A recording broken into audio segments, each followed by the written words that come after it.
Let's get started. Wait, what are you doing? No, stop. Let's just talk about this for a minute, okay? Don't click that X. Man, you just got here and you're already looking for a reason to leave. How do I know? It's a statistical fact. I'm telling you right now. In fact, we're going to be talking about a lot of statistical facts coming up in the future episodes as we have special guests that are coming on the show. We're going to have a great time. But this is my very first episode. You don't even know if you're going to like the show yet. So stick around, watch the show. And if you do like the show or you don't like the show, join me here again on Sunday, 8:30 Eastern Standard Time, where we'll do a live show and we'll discuss all these topics and we'll have a lot of fun. So stick around. I appreciate you. Look, I even got this clicky thing here, so we don't get started until I do this. So let's get started right now. Hello and welcome to my very first episode of Hard Boiled Topics. I'm Steve Camp. I guess I'm your host. Hard Boiled Topics is a show that we're going to talk about everything from life to jobs and careers, entertainment, politics, and how this all affects your everyday life.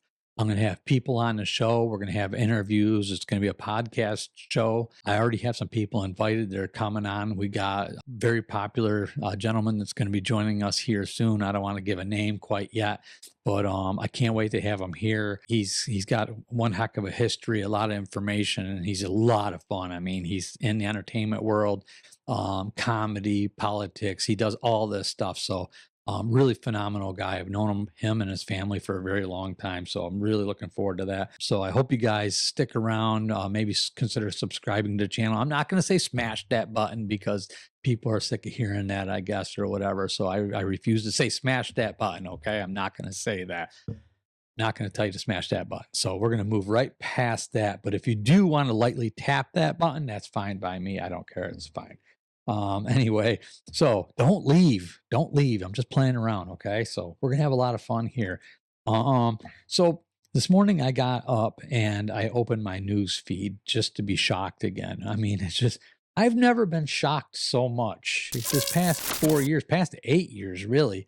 Every time you turn on the news, you're shocked about something new or whatever. But, this one here today, I just want to talk about Joe Biden's record-breaking presidency. I mean, I'm the kind of guy, I like to break records. Are you the type of person that likes to break records? I do.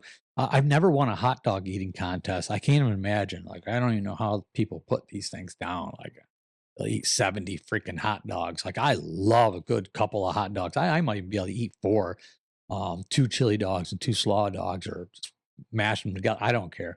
But anyway, you got people that break records like the furthest jump or counting the highest or wearing the most diapers. I mean, there's just all kinds of stuff that people do to break records. But our president, Joe Biden, he decided he wanted to break records with commuted nonviolent druggies and drug dealers.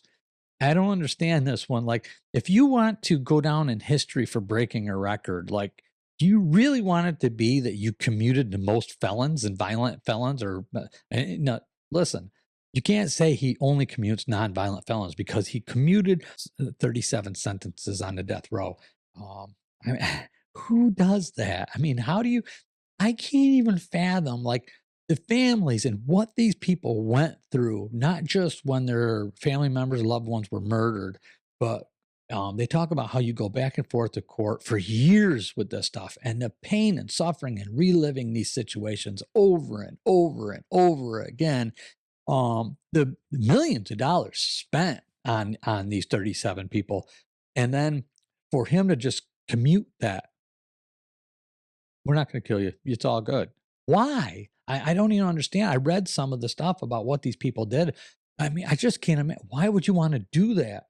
And then these 2,500 nonviolent drug dealers or druggies, druggists, or whatever you want to call it. I mean, I guess it just falls in line kind of with the border. Like, they're sending a lot of people back, or they're going to send people back, or close the border up and stuff like that. So you've got to have somebody that's going to distribute the fentanyl that's floating around here right now, right? I guess. I don't know. Listen, I think President Joe Biden is probably seems like he'd be this great guy. Like, I don't know. I feel like the wool's been pulled over my eyes somehow. he just seems like this kind of guy. You really want to like him. He's just this little old man. You'd like him to be your grandfather, sit down and talk to him. He's so nice and quiet. Maybe let him smell your hair. I don't know, but he just, I'm sorry, I probably shouldn't have went there, but I can't help it. I wasn't against him. I wasn't for him, but I was against all the stuff, all the shenanigans that were being pulled. Like, I don't know. I think in the White House, maybe in the presidency, they might have some sort of a Make-A-Wish Foundation, like, right? Because they're talking about how he has dementia and this stuff, and you really see it. You can't deny that there's something going on there. And I almost feel like his family secretly put a letter in. Listen, the guy he's losing it. He's been trying his whole life to become the president.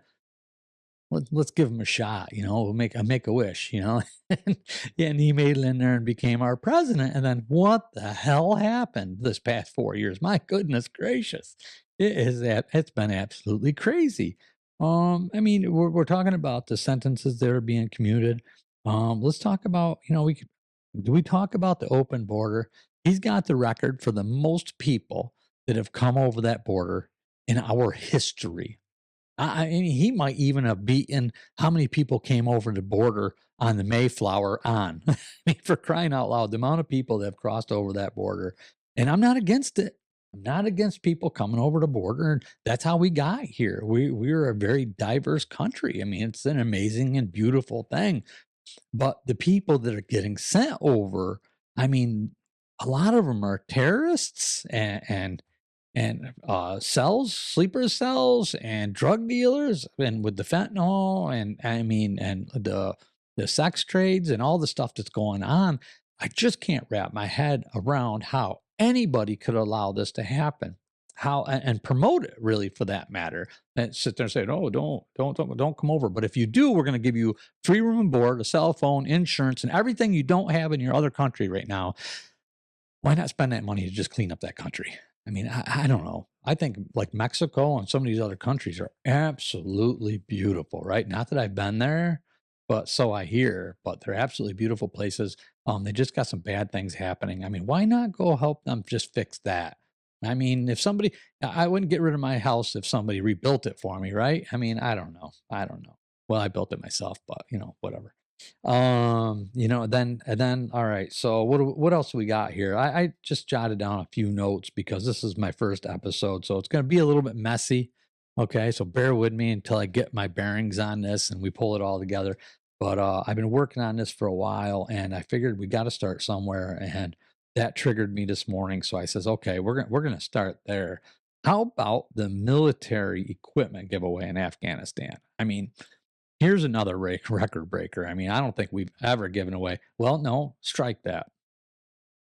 Throughout the presidency, I think we've given away a lot of military equipment, but that was like a great starter, like in this, I don't know, is it weapons trades? What's going on there? Like, I just feel like we've given away so much that you couldn't even possibly use that many weapons.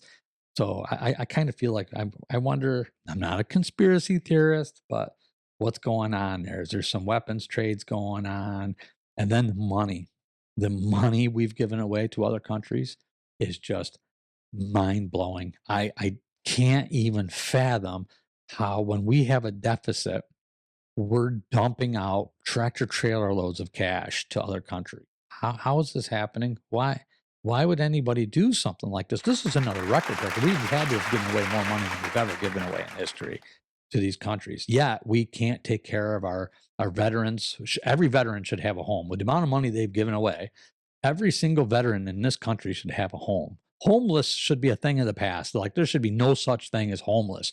There should be homeless people living in brand new campers with the amount of money that we've given away, not intense. Like, so I just, there's another one. I can't wrap my head around how we do this, and then how we do it. We dump it out so that the next guy that comes in, guy or girl that comes in, won't have any money left to work with. Like, we got to start a whole new thing to get going again. I mean, it's just mind blowing to me. The college payoff. All right, here's another one. I mean, he's paid off more college tuitions than anybody in history. I know he has. I mean, he might have paid off more college tuitions than we've paid off ourselves. I mean, and I've paid some off myself. So I just can't fathom that. How about paying off some of the PPP loans, from the COVID loans, the COVID injury loans that the businesses had? I mean, these guys, these businesses, and I was one of them. I had to take a $30,000 loan. I'll be paying for it for the rest of my life, probably. It's just a $30,000 loan, but it just seems to linger there, right? I took that year off and I had no idea that that thing was just going to accumulate interest throughout the entire year. I've been paying on it over a year and I still haven't caught up with the 30,000 mark. I'm still paying the interest from that year that I didn't pay it. So, I mean, why not pay off those loans? If you're going to pay off loans, pay off something that counts, that really counts, like not doctor's loans, because I've talked to some people that have had loans that they don't even qualify to get it paid off. I mean, they don't, I don't know if they don't make enough money or what the heck it was, but they don't even qualify for their loan to be paid off. From what I'm hearing, it's mostly wealthy people that are getting their loans paid off. Don't quote me on that, look into it for yourself, but I think it's just crazy. I think there's a lot of other things that could be paid off. Maybe build homes for the people in the Carolinas and throughout that whole storm system there. California, I mean, they got a lot of money, but I know they could use some help, and that's an absolute tragedy what's happening over there. But I just don't feel like the love is being spread the way it should be. I mean, instead we're sending it over to other countries. He just gave away enough money to rebuild California. I mean, for crying out loud. But he sent them 700 and what, $27. Thank you, Joe. I'm sure they really appreciate that $700. At least they can go to McDonald's. Oh no, that burnt down somewhere and get something to eat. I mean, for crying out loud, it's ridiculous. I don't know. I don't want to go too far down that rabbit hole because we'll be talking about that forever. All right. Here's a question for you. Actually, you know what? Not yet. Not yet. Let's talk about just a little bit about January 6th. He's commuting drug dealers. He's commuting, he's pardoning or whatever, giving commutes to death row, murderers and rapists, mass murderers. He's commuting their sentences. How come he didn't commute? I don't think he did. Did he commute anybody from January 6th? Anybody at all? Anybody? Because, well, there might be some people that did some bad stuff in there, but there's so many of them that didn't. Like how come he's waiting for President Trump to come in and commute those people when he could commute those people? I mean, we all know that January 6th was a horrible thing, right? We all know there's a lot behind it. We all know that the peaceful protests that went on before that were probably a lot worse than what happened there. I mean, let's face it. But those people all got get out of jail free cards. Kamala Harris made sure of that.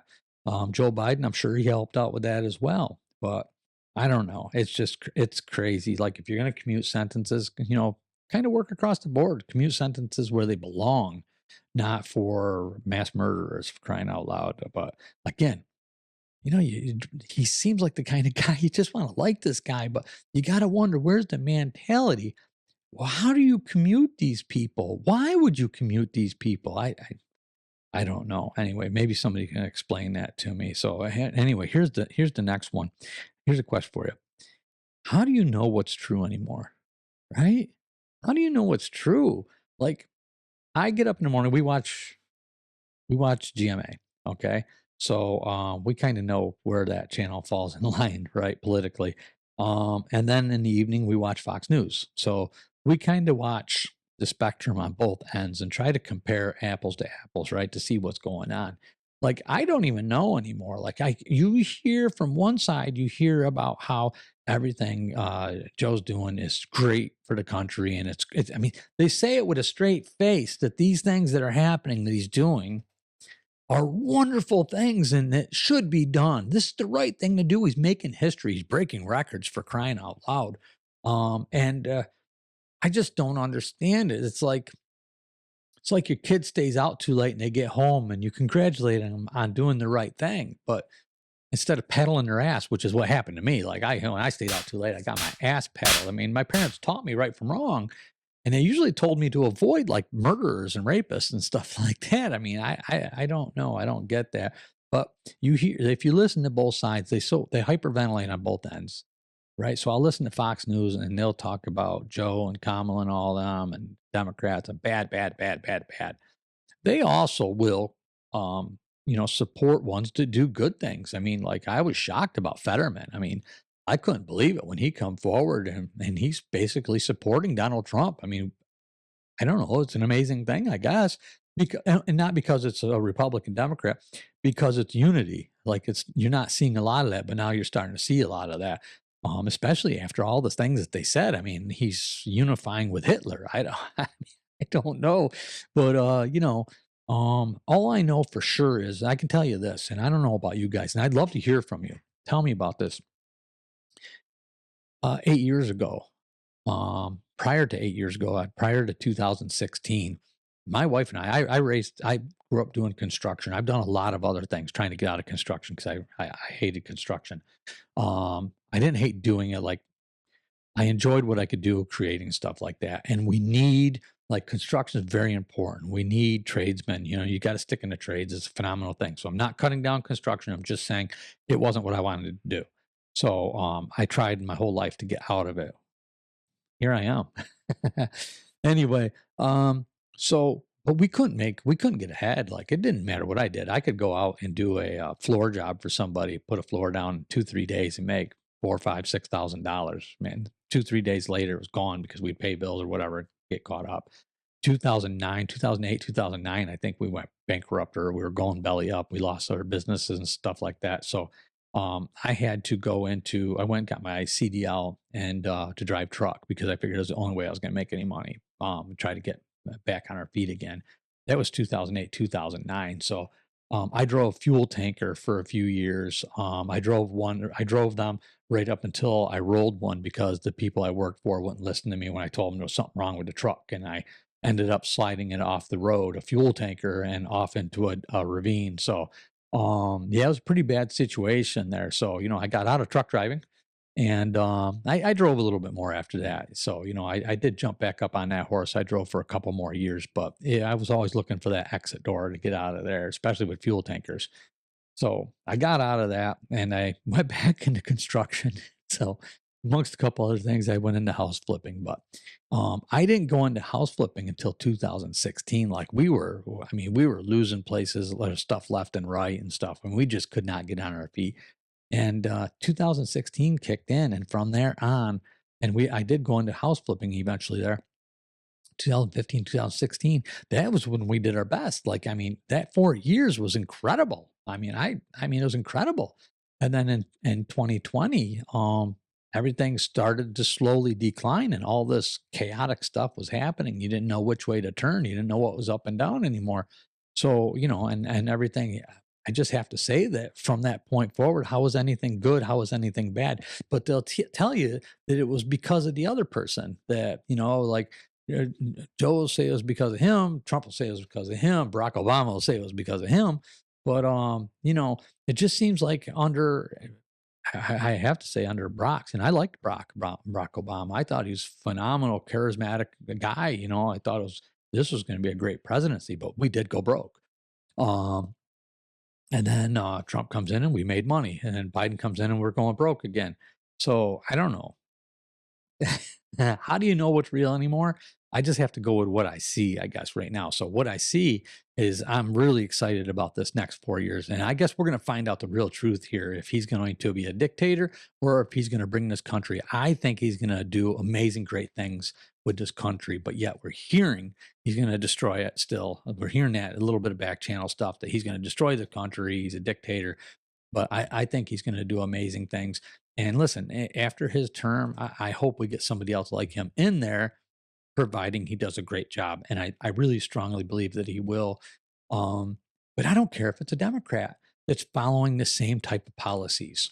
Like I said, I don't care either way, as long as they're looking out for us. But it just seems like a lot of them, other than Trump, has lost sight of who we are, us people, the ones that hired them. So anyway, that's it. I'm going to wrap up this show. I just wanted to touch down on some of Joe Biden's record-breaking achievements throughout here with the money giveaway, the drugs coming in, the commuted sentences, the military equipment, the money, the wars. Wow. I mean, you know what? Great job, Joe. You really broke a lot of records. I just wish that some of them were maybe a little different records. I mean, can you eat hot dogs? How many hot dogs can you put away? I bet you could put away some hot dogs.